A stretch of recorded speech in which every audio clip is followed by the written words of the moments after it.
Welcome back to Public Health Reacts. My name is Mitchell. I'm a tobacco prevention expert, and today we are reacting to the lost videos. We record these react videos like once a week or so, and during that process, we sometimes don't use all the videos. And so this is what happens when you have a random surplus of extra videos to react to. Let's see what it's gonna be. Teacher's horror as boy age 4 brings vape to school that mom gave to keep him happy. A, B, C, D. Oh, Gary, geez. what the hell do you think you're doing? What? My mom gave it to me. You know, this is very worrisome. I mean, this happens. This is a thing that happens. We have parents who are providing their students, their kids, with these vaping products. That's very concerning. It's very concerning. Why does it happen? Well, it probably happens for a lot of reasons. Could be like this to keep them happy, which, you know, is very worrisome. I empathize with these parents who are maybe having a tough time, are struggling to try to be the best parents that they can be, and maybe they don't have the tools or resources or knowledge to help their kid, their student out. And the worry is that we have these big tobacco companies who are pushing this message that vaping is safe and it's healthier than cigarettes and all of these things. Vaping is not safe. It's not 95% safer than cigarettes. Vaping is dangerous. Nicotine is dangerous, especially for someone who has never used a nicotine product in the first place. This is a big concern. We do worry about this. When we ask students on surveys, where do you get these vaping devices? We know that a lot of them come from friends and family. And so it's important to reach out to our educators, who are our teachers, our parents, our trusted adults out there, and inform them of the risks of vaping. Hi, pal. Yeah, just this vape, please. You got your ID at all, pal? ID? Yeah, of course, mate.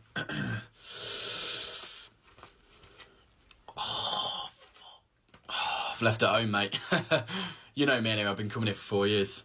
No, I'm sorry, mate. I'm afraid I can't sell you it. What? Yeah. Are you taking the piss? Mate, you sold me these vapes when I was underage and you didn't even ask for ID. And now I'm overage. Oh, you know what? Forget it. This one. Okay, no, don't come with me. You wait outside, because if we both go, it'll be too bait. Okay? Right, I'll get on. Hi, mate. You alright? Yeah, just these two vapes. Yeah, there is. Been busy tonight. Yeah, it's been alright, not too Yeah. bad. Right, that's everything. Cheers, mate. When vaping first came out, so this person probably is a little bit older, probably around my age. When we were in high school, when we were in middle school, these things were very prevalent. There was very little moderation or regulation or enforcement of sales to minors. And so when we were around, you could go to convenience stores, you could buy these things, which I feel like is crazy to say, because I think back to my parents' generation, and they would go to the convenience store to buy cigarettes for their parents, and they could just go to the convenience store and say, oh, my mom wrote me a note for this thing, and I'm gonna go ahead and buy these cigarettes and take them home. Oftentimes they would, not take them home and use these products for themselves. It is very common for young people, especially just a few years ago, 5, 6, 7 years ago, to be able to go in the stores and just buy these products. Again, there was very little enforcement. But now today, we have seen a growing youth epidemic of these vaping and nicotine products. And so we have a much higher enforcement. We send decoys into stores to try to sell. These aren't people with big beards and look very old. These are young kids, 12-year-olds. They look like they're 12 years old, who we send into these tobacco stores to try to buy tobacco products. If they sell to a minor, then they get a consequence that they have signed up to receive. So especially in Oregon here, you have to be a tobacco retailer to sell tobacco products, you have to have a tobacco retail license. And that license means that you're not going to sell to minors and a few other compliance things.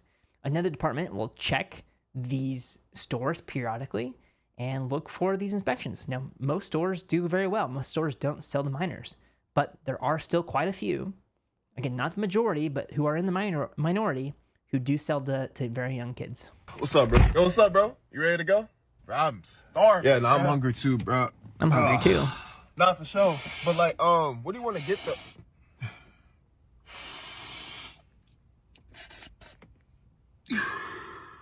Oh man, I need that buzz, bro. Whew. You vape? Is that a vape? Oh, this thing? Yeah, it's my vape. Yeah, it's my That TV remote.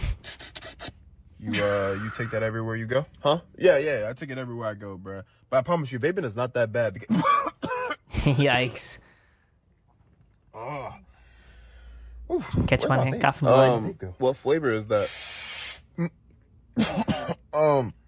It's watermelon, pineapple, root beer float, marshmallow ice cream. Oh, okay, yeah, because I wanted my car to smell like watermelon, pineapple, Root beer float. Root beer float, marshmallow ice cream. Hey, bro, you want a drink with that? Yeah. Let me just hit my vape real quick. Hold on. You got to vape before you eat and Where's drink. my vape at, bro? Hey, you can't Yikes. do it, bro. Where's Without? my vape at? Huh? Yeah, I use my vape when I'm asleep.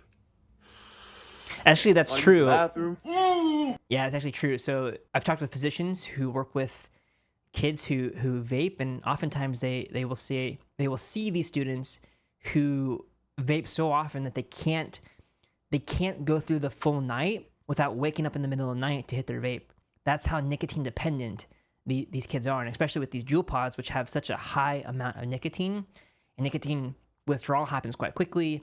Nicotine kind of goes through your system very quickly. And so when you have these high levels of nicotine dropping over the night, these kids will have to wake up through the night in order to vape. If that's not a problem, I don't know what is. Sometimes even when I'm walking my dog. Look, stop. Yikes. Oh, here it is.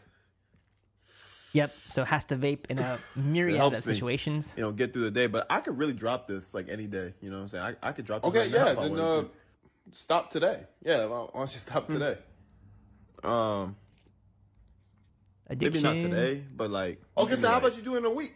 Yeah, why don't you do a week? Give you a week process, and then you can stop then. How about that? Yeah, I could drop it in a week. Yeah, I'll just have to.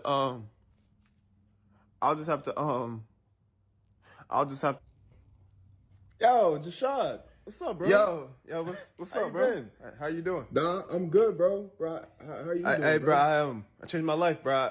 I stopped vaping. Yeah, Nice. I stopped vaping.